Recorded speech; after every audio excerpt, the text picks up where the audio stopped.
আসসালামু আলাইকুম। আজকে আমরা দেখব আমার বাংলা বই চতুর্থ শ্রেণীর যে বাংলা বইটি রয়েছে সে বাংলা বই থেকে। চলো শুরু করি। আমার বাংলা বই, তোমাদের বাংলা বইয়ের কী রয়েছে আমরা ইত্যাদি বিষয় জানব।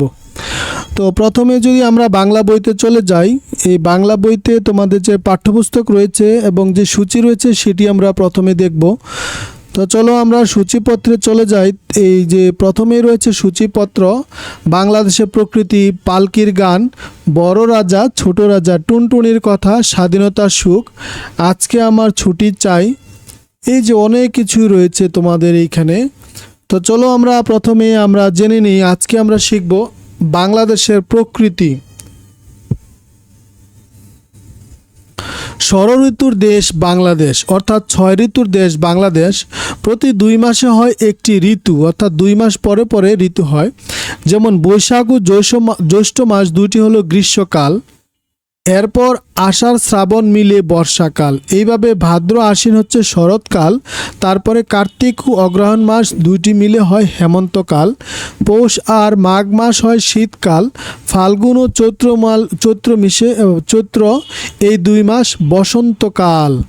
অর্থাৎ আমাদের দেশে যে 6টি ঋতু রয়েছে, এই 6টি ঋতু কিন্তু 2 মাস করে করে মিলে হচ্ছে 6টি ঋতু। এই 12 মাসে হচ্ছে 6টি ঋতু। এরকমভাবে 6টি ঋতু প্রত্যেক বছর আসা যাওয়া করে, অর্থাৎ প্রতি বছরই 6টি ঋতু হয়, অর্থাৎ 12টি মাসে 6টি ঋতু হয়। পৃথিবীর সব দেশে কিন্তু 2 মাসে একটি ঋতু হয় না, অর্থাৎ পৃথিবীর অন্যান্য দেশে এরকম হয় না। অনেক দেশে 2টি থেকে 3টি ঋতু দেখা যায়, অর্থাৎ এক বছরে 2 থেকে 3টি ঋতু, অর্থাৎ 3 মাসে বা 4 মাস পর পর একটা ঋতু পরিবর্তন হয়। খুব বেশি হলে 4টি ঋতু হয়। আমাদের ঋতুতে প্রকৃতি নতুন নতুন রূপে সাজে, এক সাজে তাকে নতুন মনে হয়, তার চেনা চেহারা বদলে যায়। অর্থাৎ বাংলাদেশের যে ঋতুগুলো, একটা ঋতুর আবহাওয়া এক রকম, এটা কিন্তু পরিবর্তন হয়ে যায়। প্রথমে গ্রীষ্মের কথায় ধরা যাক, অর্থাৎ গ্রীষ্ম মানে গরম। গ্রীষ্মে কি প্রচণ্ড গরম, রৌদ্রের অসহ্য তাপ, অর্থাৎ অনেক গরম থাকে। দুপুরে যদি পথে বের হয় তখন মাথার উপর ছাতা ধরে লোকে হাঁটে। গরম যতই হোক, গ্রীষ্মকে কিন্তু মধু মাস বলা হয়। এই সময় মধুর মতো মিষ্টি নানা ফল পাওয়া যায়, অর্থাৎ আম, জাম, কাঁঠাল, আনারস ও লিচু গ্রীষ্মকালেরই ফল। অর্থাৎ গ্রীষ্মকালটা গরম হলেও এই সময়টাকে মধু মাস বলা হয়, কারণ এই সময় আমাদের আম, জাম, কাঁঠাল, কলা ইত্যাদি পাওয়া যায়। গ্রীষ্মের পরে আসে বর্ষা, অর্থাৎ বর্ষা আবার একেবারে অন্য চেহারা। আকাশ তখন কালো ঘন মেঘে ছেয়ে যায়, বৃষ্টি পড়ছে তো পড়ছেই, কখনো বড় বড় ফোঁটায় ধীরে ধীরে, কখনো হুড়মুড় করে, কখনো পড়ছে ঝিরঝির করে খুব হালকা। এই ধরনের বৃষ্টির একটি নাম আছে, একে বলা হয় ইলশিগুড়ি। আর বড় বড় ফোঁটায় প্রচুর বৃষ্টির নাম মুষলধারে বৃষ্টি। অর্থাৎ বর্ষাকালে ছোট ছোট বৃষ্টি হয়, এটাকে ইলশিগুড়ি বলে। আর যখন বড় বড় ফোঁটা পড়ে এটাকে মুষলধারে বৃষ্টি পড়ে। কখনো আবার পরে ঝমঝম বৃষ্টি, নদীতে তখন ঢল নামে। বর্ষায় ফুটে কদম, কেয়া আরও নানা ফুল, অর্থাৎ বর্ষাকালে ফুল ফুটে। কদম ফুল, কেয়া ফুল ও অন্যান্য ফুল কিন্তু বর্ষাকালেই ফুটে থাকে। বর্ষার পর আসে শরৎ, অর্থাৎ শরৎ এলেই আবার সব পাল্টে যায়। শরৎকালে আকাশে সাদা মেঘ পেঁজা তুলোর মতো ভেসে বেড়ায়। অর্থাৎ শরৎকালে সাদা মেঘ কিন্তু আকাশে আকাশে ভেসে বেড়ায়। আকাশ হয়ে ওঠে ঘন নীল, আকাশটা নীল দেখা যায়। এই সময় ফোটে শিউলি ফুল। তাহলে শিউলি ফুল কোন সময় ফোটে? শরৎকালে ফোটে। নদীর পার সাদা কাশ ফুলে ভরে যায়, অর্থাৎ ফুলে ফুলে কাশফুল হয় কোন কালে? শরৎকালে। এই যে এটা হচ্ছে গ্রীষ্মকালে রৌদ্রের তাপ, এ হচ্ছে বর্ষাকালে বৃষ্টি।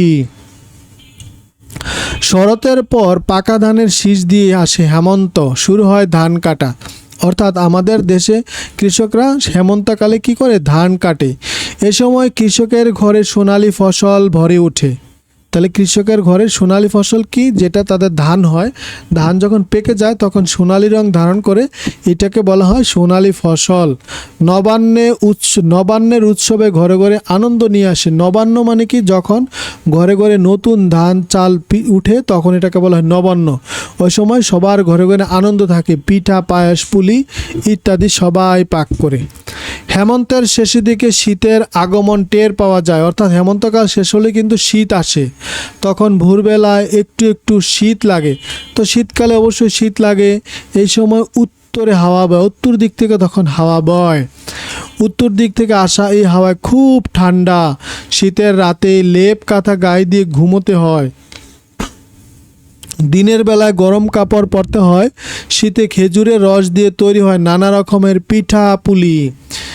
গ্রামে পিঠা পায়েস তৈরির ধুম পড়ে যায়, অর্থাৎ শীতকালে যে খেজুর গাছ থেকে রস হয়, এই রস দিয়ে খেজুর রস খুবই মিষ্টি, এটা কাঁচাও খাওয়া যায়, আবার এটাকে জাল দিয়ে অর্থাৎ এটাকে বিভিন্ন প্রক্রিয়াজাত করে এটা দিয়ে বিভিন্ন পিঠা পুলি খেতে খুবই ভালো লাগে।